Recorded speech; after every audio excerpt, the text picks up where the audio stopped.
The Secret Garden. Our story begins nearly 100 years ago. A little girl called Mary Lennox lives in India with her mother and father. They are English, but they live in India because Mary's father works there. Mary is not a nice child.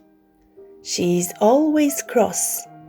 She is very thin and she is often ill. She has no friends and no brothers or sisters. She spends all her time with her Indian servant. She does not see her mother and father very often. Her father works very hard and her mother is not interested in children. She never really wanted a child. She likes parties, not children. When Mary is 9 years old, her life suddenly changes.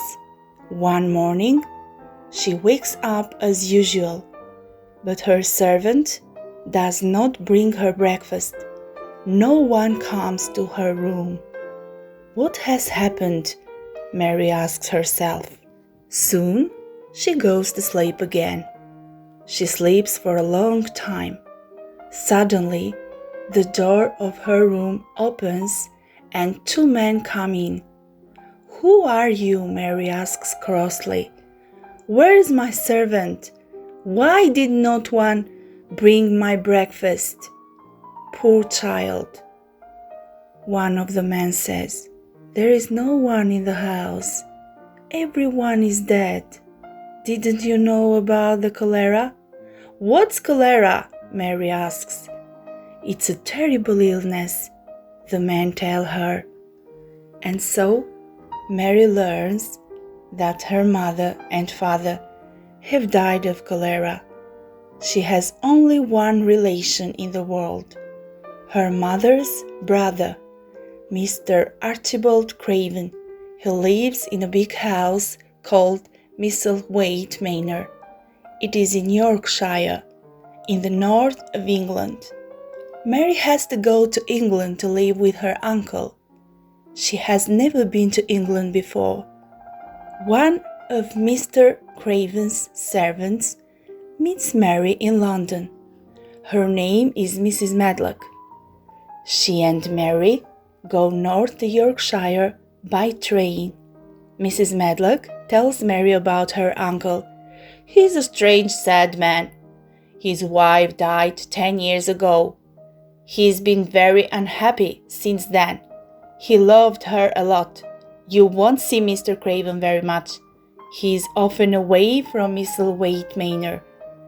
The house is one of the biggest in Yorkshire. There are 100 rooms, but we don't use many of them. It's near the moor. Mary does not talk to Mrs. Medlock. She's frightened and unhappy and cross. What's a moor? She asks herself, but she does not ask Mrs. Medlock. She does not like her. It is dark and cold when they arrive at Misselthwaite Manor. Mary has never been so cold in her life. An old man opens the door. Take Mary Lennox to her room, he tells Mrs. Medlock. Mr. Craven is going to London tomorrow. He doesn't want to see the child. Upstairs, Mrs. Medlock says, These 2 rooms are yours. You mustn't go into the other rooms in the house. Do you understand? Yes, Mary says quietly. Before she goes to sleep, Mary says to herself, I hate this place. The next morning, she wakes up when a servant comes into her room. Who are you? She asks crossly. I'm Martha Sowerby, the servant replies.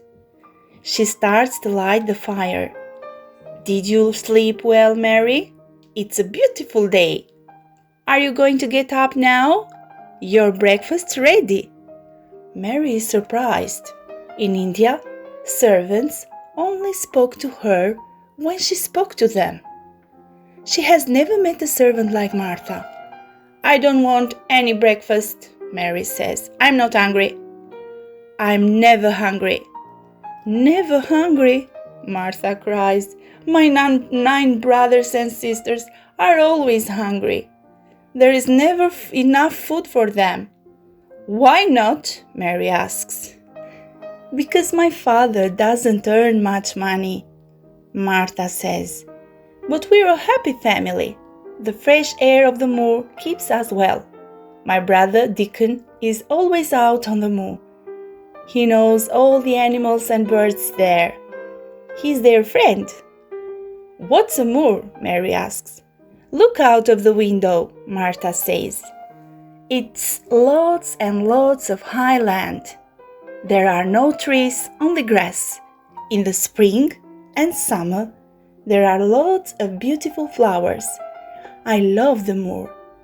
Well, I don't like it, Mary says. You like it when you know it, Martha says. Now eat your breakfast and go out into the gardens. Martha stops and then she says, You can't go into one of the gardens, Mary. It was Mrs. Craven's garden. She loved it. When she died 10 years ago, Mr. Craven locked the door and buried the key. Mr. Craven hates that garden now. So Mary goes outside. The gardens are very big. Many have high walls around them. Mary goes from garden to garden. All the doors open easily. Then she sees a little red and brown bird high up in a tree in the next garden. He starts to sing. His songs make Mary smile. She has not smiled since she left India. She looks for the door into the little bird's garden, but cannot find it. Mary starts to think about the locked garden again. Where is it? She asks herself. I'd like to see it very much. If Mr. Craven loved his wife, why does he hate her garden? Soon, Mary sees an old man. He is digging. He does not look friendly. Can I go into that garden? She asks him. Why? He asks crossly. Because I want to follow the little red and brown bird, Mary answers. You mean the robin? The old man says. Then he smiles and his face changes. He calls Robin, Robin, very quietly, and at once the little bird flies down and stands near the old man's feet. This is my best friend, the old man says. When he's with me, I'm never lonely. I'm often lonely, Mary says. Are you the girl from India? The man asks. Yes, I am, Mary replies. My name's Mary Lennox. What's your name? I'm Ben Waterstaff, the old man answers. I'm one of the gardeners here. Suddenly, the robin starts to sing again. He wants to be your friend, Ben says. My friend? Mary asks. Then she speaks softly to the robin. Will you be my first friend? She asks. Her voice has changed. Soon, the robin flies back to the garden with no door. Where's the door to that garden? Mary asks. There isn't a door, and you can't go in, Ben says crossly, and he turns and walks away. That evening, Mary asks Martha about the locked garden. Why does Mr. Craven hate that garden? Because he and his wife loved it very much. They did all the work there. But one day Mrs. Craven sat on the branch of a tree and it broke. She fell and hurt herself badly. She died soon after. Now, do you understand? Yes, I do, Mary answers. Poor Mr. Craven. For the first time in her life, Mary feels sorry for someone. Outside on the moor, the wind is making a sad sound. Suddenly, Mary hears a different sound. can hear a child, Martha, she says. A child is crying. Martha looks worried. No, no, she says quickly. It's only the wind on the moor. The next day it is raining. Mary cannot go outside into the gardens. She decides to walk around the house. She wants to see some of the 100 rooms.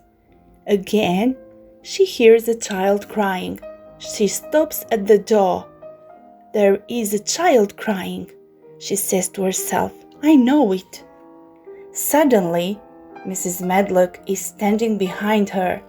What are you doing here, Mary Lennox? She shouts. What did I tell you? You must stay in your rooms. Now go back at once. Mary is angry, but she cannot do anything. She goes back to her room. The next day the sun is shining again. Martha comes into Mary's room very early. I don't have to work today, she says happily. I'm going home after breakfast. Tell me about your house and your family, Mary says. Well, it isn't a big house, Martha says, and it's always full of children. My mother is a good, kind woman. She works very hard for all us. Deacon is a good boy too. He's very kind to his animals. The last time I went home, he had 2 squirrels and a big black bird. I'd like to meet Deacon, Mary says. Perhaps one day you will meet him, Martha says. You will like him. Everyone likes Deacon. No one likes me, Mary says sadly. But do you like yourself? Martha asks her. I don't know. I have ever thought about that, Mary says. She's surprised. When Martha has gone, Mary goes out into the gardens. She's lonely, but she starts to run in the wind, and soon she feels better. Ben is digging in one of the gardens. Spring's coming, he tells her. Have you seen the little green points in the ground? Soon the spring flowers will be here. The robin flies down from his tree. He stands near Mary. He picks up a worm. Suddenly, Mary sees an old key on the ground. Is this the key to the secret garden? She asks herself. I'll keep it safely. Then, if I find the door, I can try it. And she puts the key into her pocket. Every day at Mistletoe Manor is the same for Mary. And every day she grows stronger in the fresh air and the sunshine. She plays in the gardens. She runs to keep warm. She talks to Ben Weatherstaff and the robin. And most of all, she looks for the door into the secret garden. She carries the key in her pocket always. One day, something wonderful happens. Mary is watching the robin in his tree. Suddenly, the wind moves some of the plants on the wall, and there under the leaves is a door. Quickly, Mary takes the key out of her pocket. She puts it into the lock. It fits. She tries to turn it. It is difficult, but yes, it turns. She opens the door and a moment later is standing inside the secret garden. It's so quiet, Mary says to herself. No one has been here for 10 years, but I don't feel lonely here. It's a beautiful place. Mary sees some little green points on the ground. There is too much grass around these spring flowers, she says, and she starts to pull up the grass. She works hard in the garden all day. In the evening, she goes back to the house, and for the first time in her life, she is really hungry. At supper, She eats everything on her plate. Mary wants to tell Martha about the secret garden, but she is afraid. If she tells Martha, Martha will tell Mrs. Medlock. So, Mary just says, "Martha, I'd like a little garden. I'd like to grow plants and flowers." "That's a good idea," Martha says. "Shall we write to Deacon? He will bring you a spade and some seeds." "Yes, please," Mary says. A week later, Mary goes out into the garden one morning. She sees a boy under a tree. He is playing a pipe. Two rabbits, a big bird, a little mouse, and a squirrel are listening to him. "Hello, I'm Deacon," he says. "I've brought you spade and the seeds." He smiles at Mary. "Will you show me your garden?" he asks. For a moment, Mary is worried. "Can you keep a secret?" she asks him. "Yes, I can," he replies. "I promise." "Do you know about Mrs. Craven's garden?" "Well, I'm making it live again." She takes Deacon into the garden. "It's beautiful," he says, "but there's a lot of work to do. Shall I help you?" "Yes, please," Mary says. "You're a kind boy, Deacon, and I like you." "And I like you too," Deacon says. Deacon and Mary work in the garden all day. In the evening, Mary goes into the house. "Quickly, Mary," Martha says. "Mr. Craven wants to see you. He's going away tomorrow." Mary looks carefully at Mr. Craven. He has a kind face, but he looks very sad. He is a good-looking man. "Are you happy here, Mary?" he asks. "Would you like anything?" "Yes, please, Mr. Craven," Mary answers. "I'd like my own little garden." "A garden?" Mr. Craven is surprised. "Yes, of course. A garden. Yes, you can have a garden. Take any piece of garden which the gardeners don't use." Mary is very happy. She can have her secret garden. That night, the wind wakes Mary up. It is making strange sound. Mary sits up in a bed. "I can hear that child again," she says. She gets out of the bed and goes to look for the child. She sees a light under a door. She opens the door. Inside, a boy is lying on a big bed. He is crying loudly. He sounds cross and sad. He stops when he sees Mary. He is frightened. "Are you real?" he asks. "Yes, I am," Mary answers. She is frightened too. "Who are you?" "I'm Colin Craven," the boy replies. "Who are you?" "I'm Mary Lennox. I live here. I didn't know about you. Did you know about me?" "No, I didn't," Colin answers. "They didn't tell me because I'm ill. I don't want people to see me. I'm going to be a hunchback, and I'm going to die. And my father hates me because my mother died when I was born." "Shall I go away then?" Mary asks. "No," Colin says. "Stay and talk to me." "Where do you come from?"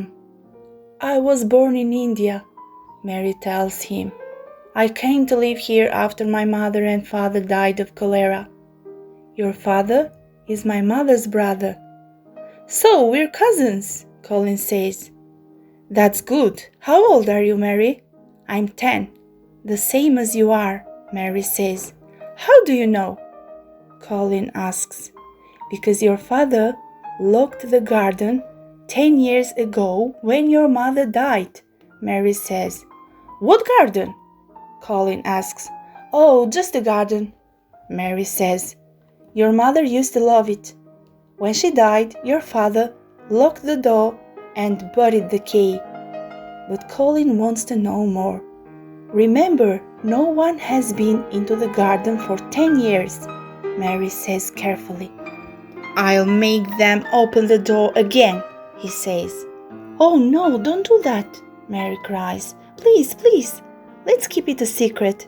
If you make them open the door, it will never be a secret again.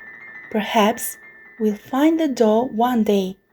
Then we can go inside and no one will know except you and me. I'd like that, Colin says. I have never had a secret before. Secrets are nice. Yes, they are, Mary says. Now you must go to sleep, Colin, and I must go to my room. The next morning, Mary says to Martha, I know about Colin. I heard him in the night.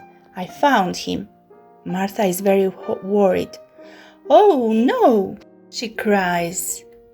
Now I will lose my job. No, you won't, Mary says. Colin likes me. He wants to see me every day. I don't understand, Martha says. He never likes new people. It's magic. What's wrong with Colin? Mary asks Martha. Is he really going to die? No one knows, Martha says. He has never walked since he was a baby. He stays in bed all the time. His father thinks his back is weak. An important doctor from London came to see Colin once. He said Colin isn't really ill. He just needs fresh air and sunshine. But when they took Colin outside into the gardens, he became very ill. He has never been outside since that day. He thinks he's going to be a hunchback. I got better in the gardens, didn't I, Martha? Mary says.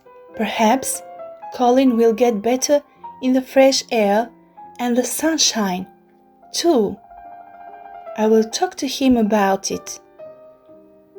That afternoon, Martha says to Mary, Colin wants to see you.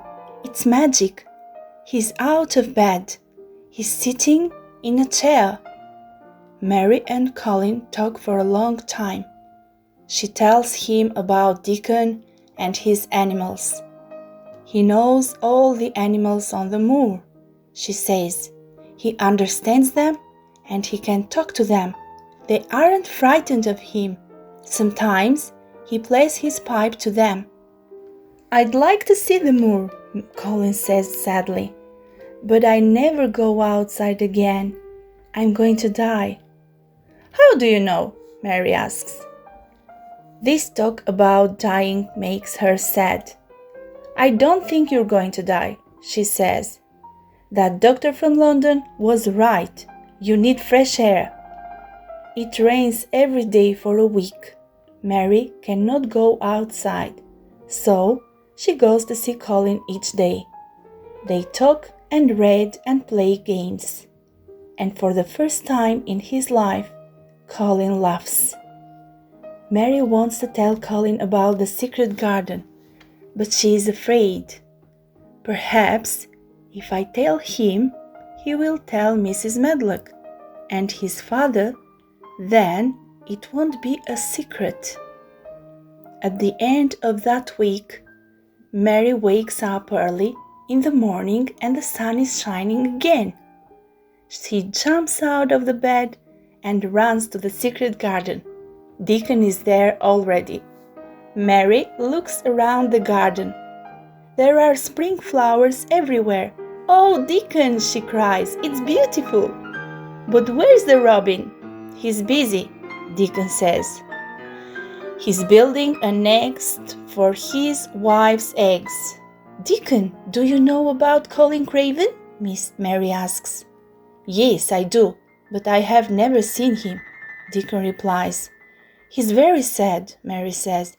He thinks he's going to die. If we can bring him out here, he will get better. I know it. But do you think that he can keep our secret? Yes, I do, Deacon says. Tell him about it this evening. But when Mary goes back to the house, Martha says, "You must go to Colin's room at once."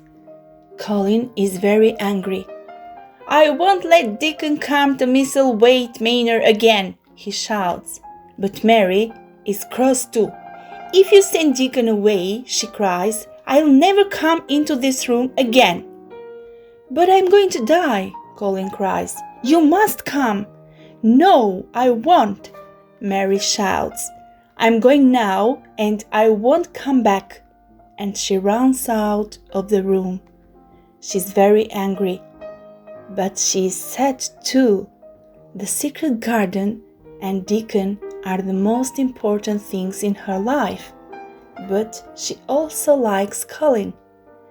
"If he wants to see me tomorrow, I will go," she says to herself. In the night, Mary wakes up suddenly. There is a lot of noise in the house. People are running and someone is crying. "Oh no, it's Colin," Mary says. "I must stop him. He will be ill again if he cries so much." She runs to his room. "Stop it! Stop it! Stop it!" she shouts. "If you cry again, I will cry too, and I can cry louder than you." "I can't stop," Colin cries. "There's something on my back. I'm becoming a hunchback, I know it." "No, you aren't," Mary cries. "Let me look at your back." She looks carefully. Colin's back is very thin and weak, but he is not a hunchback. "There's nothing wrong with your back," she says, "and you're not going to die.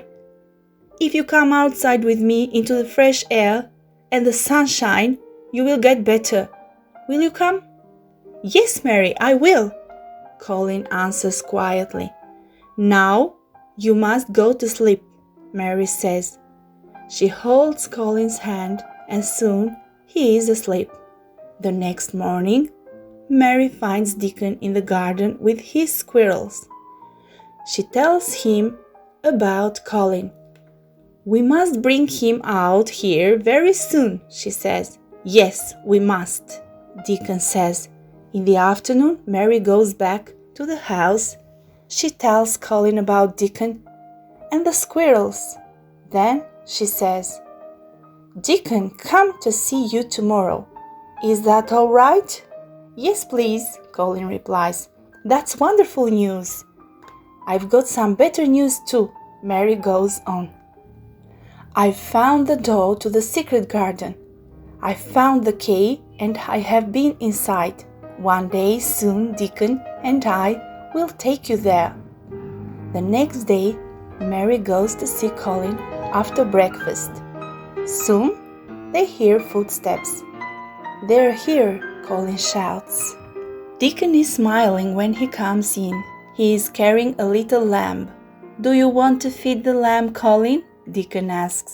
"Yes, please," Colin answers. Deacon gives Colin the lamb and a bottle of milk. Then the three children start to talk. Colin has a lot of questions for Deacon. At last he asks, "Can I go to see the secret garden now?" "Yes, you can," Deacon says. "Dress now and then we'll take you outside in your wheelchair." Soon the three children are outside. Mary says, "This is the secret garden." She opens the door and Deacon pushes the wheelchair inside quickly. Colin looks at everything. His eyes get bigger and bigger. The garden changes. Colin's world that afternoon. "It's beautiful," he cries. "Mary, Deacon, I'll get well. I'll get well. I know it now." Deacon and Mary begin to work and Colin watches them. The robin flies down to see Colin. In the evening, Colin says, "Thank you, Mary. Thank you, Deacon. This has been a wonderful day. I don't want it to end." Suddenly, he stops. "What's that man?" he asks. They look up and see Ben Weatherstaff's face over the top of the wall.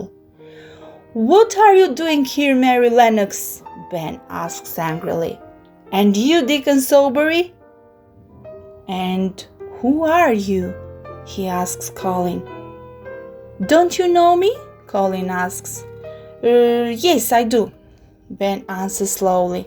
"You're the poor boy who can't walk." "I can walk," Colin shouts angrily. "I'll show you. Help me, Deacon." Slowly, he gets out of his wheelchair and stands up. He takes a step and then another and another. "Thank God," Ben Weatherstaff cries. "You aren't a hunchback." "It's the magic of the garden," Colin cries. "It's making the plants and flowers go, and it will help me too." "But this is our secret, Ben," Mary says. "We don't want to tell Mrs. Medlock and the servants. We want to wait till Mr. Craven's come home. We want him to know first. Do you understand?" "Yes, Mary," Ben says. "I'll keep your secret. I won't tell anyone." The next day, Colin takes 10 steps. And the next day, he takes 20. Soon, he can walk around the whole garden. "I must grow stronger every day," Colin says. "Then, when my father comes home, I'll walk into his room and I will say, 'Here I am, Father.' He will be very happy," Mary says. It is very difficult to keep the secret. Every day Colin goes to and from the garden in his wheelchair, but every day he grows stronger. He does not look ill now, and he is always hungry. One day, the 3 children are all working in the garden. Colin stops digging. "Look at me," he shouts. "I'm well. I'm really well, at last." Mr. Craven is away for the whole summer. He goes from country to country, but he is never happy. One day, he has a beautiful dream about his wife's garden at Misselthwaite Manor. "I must go home at once," he says when he wakes up. A few days later, he is back in Yorkshire. He goes to the garden at once. "But where's the key?" he asks himself. "Where did I bury it?" Suddenly, the garden doors opens, and a tall, good-looking boy runs out. "Colin!" Mr. Craven shouts. "Is it really you?" "Yes, Father," Colin answers. "It's me. I'm better. Come with me." And he takes his father into the garden. "This is Mary, Father, and this is Deacon," he says. "The magic of the garden has made me better. We kept it a secret. We wanted you to know first."